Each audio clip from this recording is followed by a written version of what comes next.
least controversial person at the No, they don't know how good he is.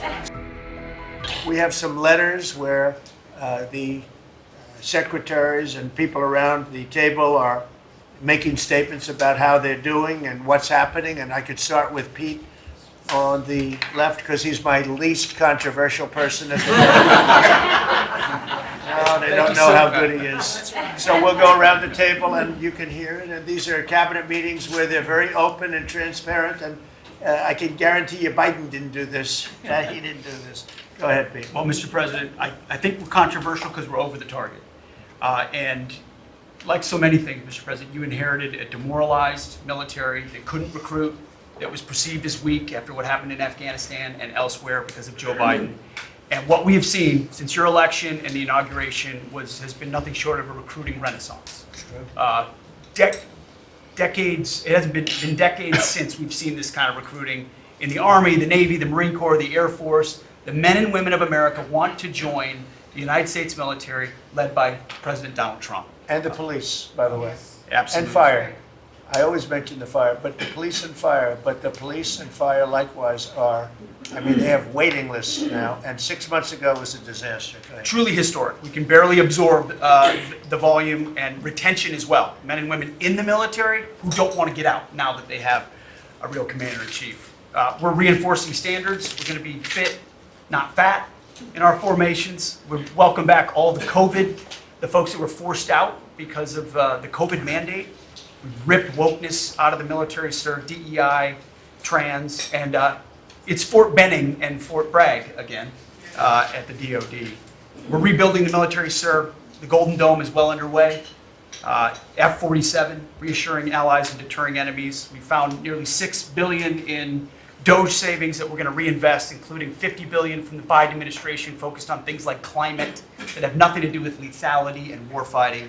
And we will have, as you said, sir, the first $1 trillion budget that we plan to spend wisely on behalf of our warfighters. From day one, sir, we've helped get 100% operational control of the border, coming alongside DHS and CBP. We've got 11,000 troops on the border who now, because of the new national defense area, sir, can help detain illegals at the border and hand them over to CBP. It used to be if you saw camouflage on the border, they could hold binoculars, and that's it. Now we can detain and assist, and we're going to get 100% operational control of that border. Our NATO allies know they have to step up. The Houthis in the Middle East are feeling the weight of American power, and we're deterring communist China. So because of your leadership, sir, I believe we're making the military great again. And I thank you. Thank you very much. Thank you, Pete. Howard? So I have the pleasure of running the Investment Accelerator, which gets to recruit these companies. And you've never seen anything like the companies committed to building in America.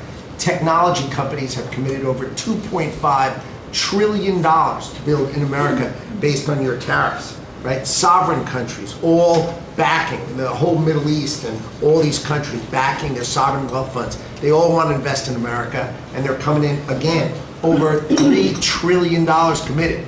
So just those two topics, you're at $5.5 trillion, and then you've got the whole pharma industry knows it's got to come home because America pays for all the drugs of the world.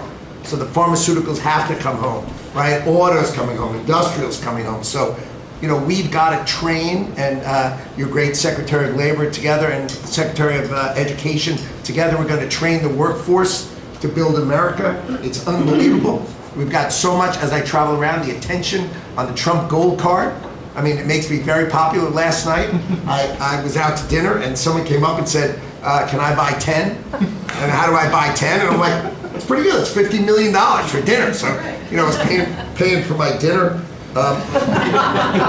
The External Revenue Service, right? You've got the tariffs and the hundreds and hundreds of billions of dollars coming in to build the External Revenue Service. That our objective, of course, is to replace the Internal Revenue Service and let those outside countries trading with us, let them pay their fair share to America. And then, of course, you got rid of de minimis. And what happened is these foreign countries were sending in little packages for free and knocking out our mom and pop businesses across America. You put an end to it, and you're going to rebuild the mom and pop and the small business of America. You're their president, and I'm proud to support you. It's very important. De minimis. It's very is a big deal. It's a big scam going on against our country, against really small businesses, and we put an end to it.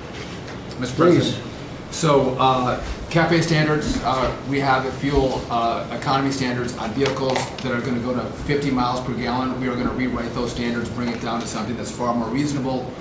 Elon's fine with that, I hope. But it's going to drive down. It's going to drive down the price of a car in America, making cars more affordable for families. Also, Biden had the social cost of credit when we build infrastructure, roads, and bridges, adding 3 to 5% on infrastructure costs. We've gotten rid of the social cost of carbon, driving down the cost to build roads and bridges across the country. We have what is called follow the law. So we have so many states and municipalities that don't follow the law. So whether it's DEI, discriminating against Americans, whether they give illegals driver's license, or they're sanctuary cities or states, if you don't follow the law, if you're giving license to illegals, if you're having DEI policies, we're not going to fund your projects. So you got to certify in your state or in your city to get road and bridge money or rail money that you're actually following the law, which includes executive orders from you, Mr. President. We're cutting back funding. We send research money, Mr. President, to universities to do research on more equitable and sustainable transportation systems. Projects that'll use data and public opinion to inform policy and infrastructure and technology benefiting diverse communities, including women and gender non-conforming people. Just stupid wastes of money. We're pulling that money back from universities. We should do good research if we're doing research in universities. And then one last thing, air traffic control. We don't have enough air traffic controllers. We're about 3,000 short. We're working on an agreement with the union, so when controllers become retirement eligible, we're going to cut a deal to try to get them to stay longer, stay in the tower. And then we have a plan to put more butts in seats in Oklahoma City, so we can get more students through the academy and into towers as well. It's going to take us a while to do that, to train them up, but we're in the process before our 4 years are done. Well before that, we're going to be at full capacity. Joe, do you want to tell about, I think we have to bring it up, we have very obsolete equipment for air traffic controllers. The equipment, the towers have horrible equipment. It's been renovated for years. The money they spent over the last 4 years, this Buttigieg did a horrible job. They wasted billions and billions of dollars hooking up wire equipment to non-wire equipment to satellite equipment, and you're not, a third grade student would know it doesn't work. You can't work. And they wasted tens of billions of dollars. But we want to put a brand new air traffic control system in, and you might want to describe that, please. You and I have talked about this. It's a state-of-the-art system, envy of the world, and it's. I mean, listen. Our system is safe, but you would have hoped someone would have seen that there's a problem with fixed-wing aircraft and helicopters coming in at DCA. Someone should have seen that before we lost almost 70 lives. It's our job to look and see that we have an aging infrastructure around air traffic control. And so if we don't build a brand new system, there's going to be failures and people will lose their lives. And so we need the help of Congress to help fund this, but it's going to be all brand new. And after you build a brand new system, we have the bedrock and the foundation to actually build on top of it. But no one has done this, Mr. President. There's Band-Aid fixes that have happened over the course of 20 years. You can't have a Band-Aid fix. It doesn't get done. It has to be brand new. The technology, it looks like it's out of a 1980s movie. Old computers, floppy disks. We're using copper wires, not fiber. So there are great solutions we have available that, by the way, everyone's sick of their delayed flights or their canceled flights. We have more capacity in the airspace. And if we build this brand new system, what you'll have is more efficiency in the airspace, and it will be safer. So the economy will be stronger. We can have more flights and less delays. So I appreciate your support on that, Mr. President. Rebuilding that is very important.